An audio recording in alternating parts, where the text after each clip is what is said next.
Cheers. This is not how I intended to return to YouTube. I had another video that's probably not going to see the light of day. Anyway, I went to a movie earlier today with my mom, and I'm not talking about the movie we saw, but at a point I mentioned that it was Scary Stories to See in the Dark, and it's based off of the children's book that I read growing up, as many people did, and I mentioned that some of the stories really, like, back when I was like 6, 7, 8, really scared me. I was bringing that up, and then I thought of the last time my mom and myself just went to a movie like Us Alone, and it was back when the Harry Potter movies were in theaters. The last time I saw the Harry Potter movies were in theaters, and I never finished the series, as many of my friends can, back me up on. But I will never forget, as long as I live, Harry Potter and the Chamber of Secrets, which I believe came out in 2002.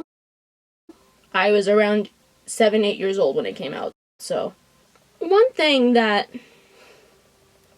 people know about me, and if you don't, this is a fun fact, I'm deathly afraid of spiders. I'm severely arachnophobic. Like, pictures can cause full-blown panic attacks. And my entire family is very aware of it. I mean, very aware of it. I've been like that basically my entire life. So my mom brings me to the Chamber of Secrets. She has read the book. She has read the book to me. Of course, I was like 7, 8 years old, so did I fully understand the book? Probably not. Could I tell you one thing about the book? No.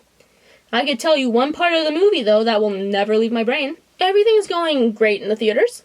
As much as a I would say 7-year-old kid in a movie theater could do. And then Harry and Ron are like, I don't know what they're doing. They were in a hallway. I don't know why. But Harry goes, let's follow the spiders. And it's these, what I think are tarantulas crawling on the ground outside the school. Because that's what normal 12-year-olds do. They go and follow a bunch of tarantulas leading to a dark, creepy forest, where in the first movie, their possessed professor was drinking the blood of a unicorn in. Because they're like, yeah, let's go hang out in that forest again. Right after our car got the hell beat out of it by a tree that's by there. Like, what could go wrong, right? So they follow the spiders into this forest. And by the way, I'm already probably on edge because, tarantulas. But I tough it out and I'm still watching. And then Harry and Ron find what I can only describe, and I'm going by memory, but I mean, this has never left my mind since it happened, but they find this, I would say 15 to 30 feet, we'll say, King Kong monster fucking spider with, I don't even know, but it had a Gandalf the Grey weave. Like, it had long hair coming down its face, framing its face. And it looked like Gandalf's hair from Lord of the Rings, just hanging out in this forest. And Harry's first idea is to be like, what's up? And talk to this fucking thing. Like, as I said, why was the spider in the forest?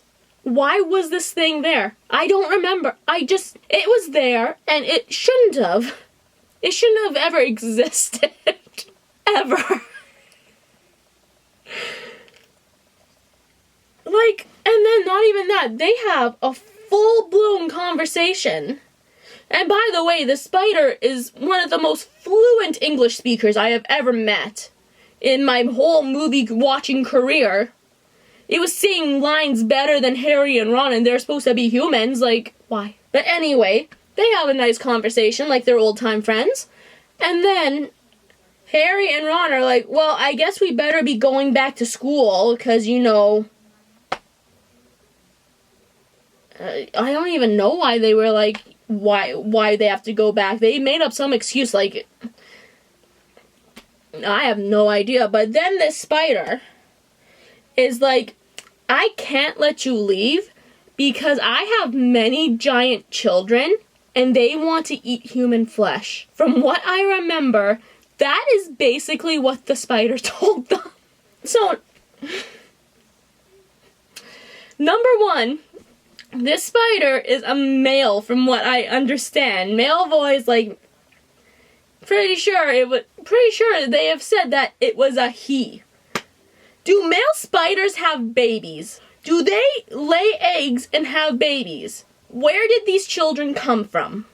Where are these giant spider children coming from? Did this spider find an equally large female spider and fuck it? Number one concern of mine, are there two of these fuckers out there?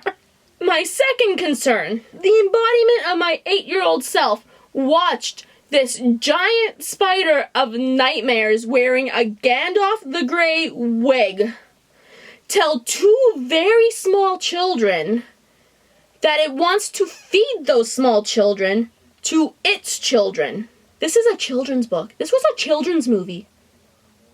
I have many questions about a lot of what happens in Harry Potter. But that whole situation for a very arachnophobic child, I'm in my movie seat probably like this going, oh my god, that spider is outside waiting to eat me. I don't understand why that would ever be a thing. Like, JK, what made you ever think of this? Because I truly, from the depths of my soul, want to know, as a child that was traumatized by this. And it's so embedded in my mind, that scene, where every Christmas in my city, our TV, like our cable and everything, they do a Harry Potter marathon for Christmas. And I guess my mom was watching it one day, and I live in the basement, and I came upstairs only to hear that spider talk, and my immediate reaction was to faceplant the floor to hide from it. I was in my 20s at that point. I can't even make that up. Like, I hid in fear because that voice is so embedded in my mind. Like, that scene is just embedded, and I want to know why. It's probably why I drink now. What's that spider's name even? Aragon? Aragorg? Aragon's a dragon, isn't it? What's its name? What was it? What was its purpose? Why was it in the forest? Why was it just hanging out in the forest? Why? It has been many years, and I just want answers. I want answers for 8-year-old me. Why did this happen?